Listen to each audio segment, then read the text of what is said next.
This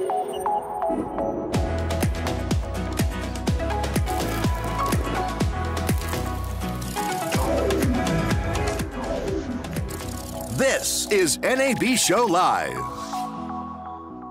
I'm Ryan Salazar, and today we're talking about repack with Bruce Swale, CEO at GatesAir. How you doing, Bruce? Very well, thanks, Ryan. Good to meet you. Good to be with you and good to chat. We love talking about technology and different changes in our industry, especially leading into NAB Show. The 2019 NAB Show is going to be quite exciting. So with repack moving quickly towards phase 3, what concerns are on the top of mind of broadcasters moving into new channels, and how is GatesAir addressing that? Well, there's a lot going on, as you well know. We've been very busy here. We've already shipped well over 100 transmitters and in excess of 6 million watts of transmission power for the repack. Some of the constraints we've had to deal with is just scaling our business. We're producing transmitters at 3 times our normal run rate to deal with the repack demand, and that's taken an enormous amount of planning. We've been working at it for about a year and a half now with detailed planning and scheduling our factory and redesigning, optimizing our workflows, designing custom production cells, priming our supply chain, and making greater than normal inventory commitments. These are all the things we've done to prepare for the repack, and I'm really proud of the team here at GatesAir because we've been able to keep up with the demand. I wouldn't say without losing a beat, but we've done a really good job of keeping up with a 300% uptick in our volume. So that's been great for us from a business point of view. We've also had to scale up on an installation campaign. As you know, a lot of our customers purchase installation services from us. And with that, we've had to increase our crews, both our in-house crews, and expand our contractor crews to be able to deal with this growing installation base. And that's gone very well as well. And we've, as I've mentioned, we've installed a lot of these transmitters already. Some of them are online today, and some of them are idle, ready to be switched on. But nonetheless, it's been an enormous undertaking. The industry at large, they're doing pretty well at it, but there are some choke points. One of the big ones is just the availability of tower crews. As you know, these certified tower crews are very specialized. These are very specialized, fearless, and talented people that do this dangerous work. And there's just not that many of them. And when you're repacking, you're usually changing your frequency, and that often means you're changing your antenna as well. And so invariably it means going up the tower and doing some of their high wire work. And so far that's not been pacing the industry, but it's been speculated that could become a constraining factor. We're also seeing some of the equipment vendors that are providing some of the ancillary goods, some of the RF line set and fittings and couplings and things and antennas.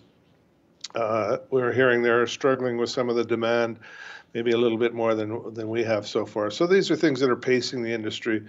All the kind of expected things you'd expect to see when you're scaling an industry from a normal rate of business to 3 to 4 times its normal run rate. So it's under control, but we'll see how this year, 2019, goes in terms of the deployments, if everything can keep up and stay on track. But we're certainly doing our part on that front. Great. So let's look beyond the repack. How is GatesAir actively preparing its U.S. customers and U.S. operations for an ATSC 3.0 future?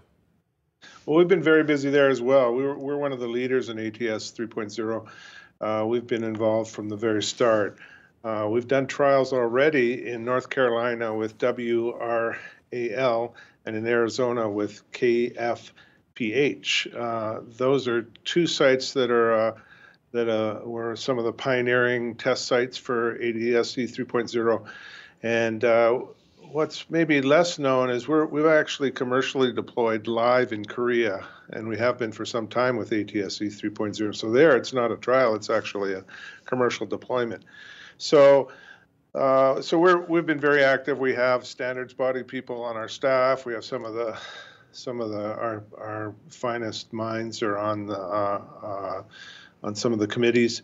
And so we've been very active from the start. Our products have been designed from the ground up to be ATS 3.0 capable. Our exciter was designed with that in mind, and so it's capable. In fact, our exciter can switch on the fly from ATSC 1.0 to a 3.0 for very fast cutover. We actually keep both protocols live in the device so that it can switch over very quickly.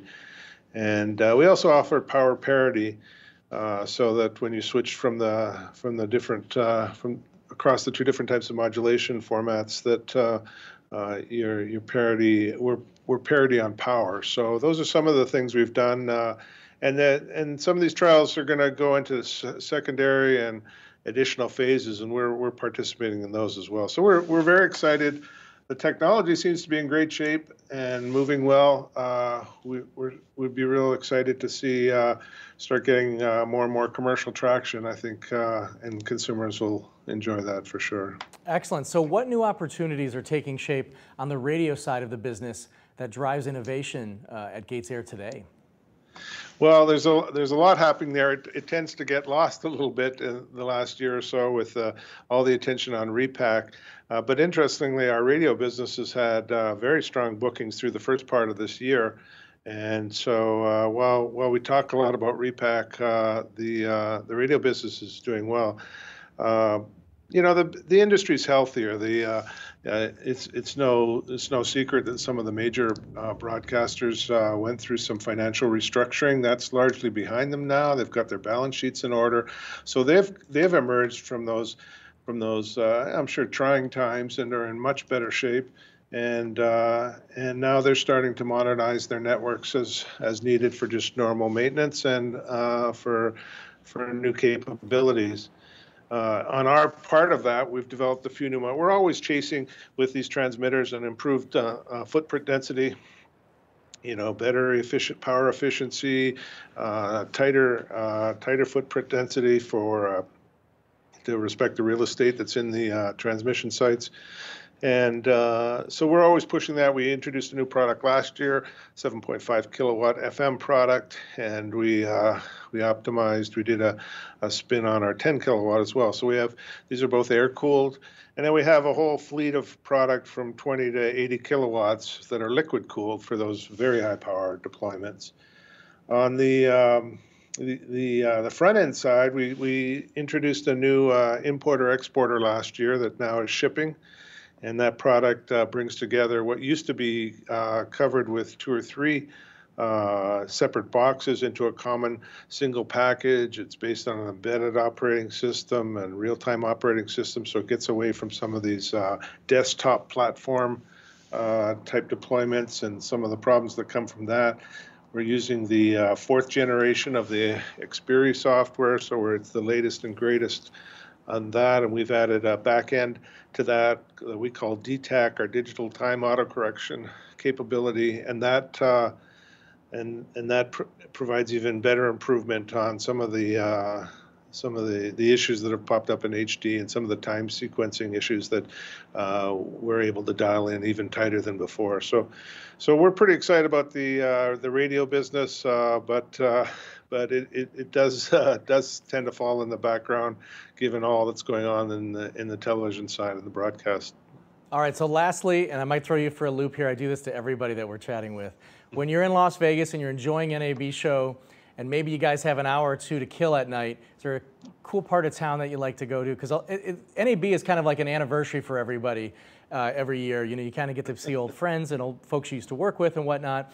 So maybe there's a restaurant or a cool like pub or something neat you'd like to hang out at. Well,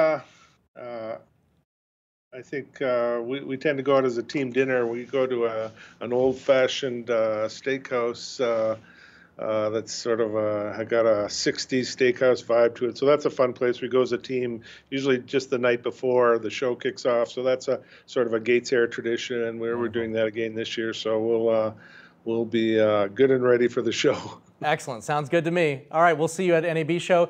Bruce Swale, CEO of GatesAir N3303, that's N3303 at the 2019 NAB show.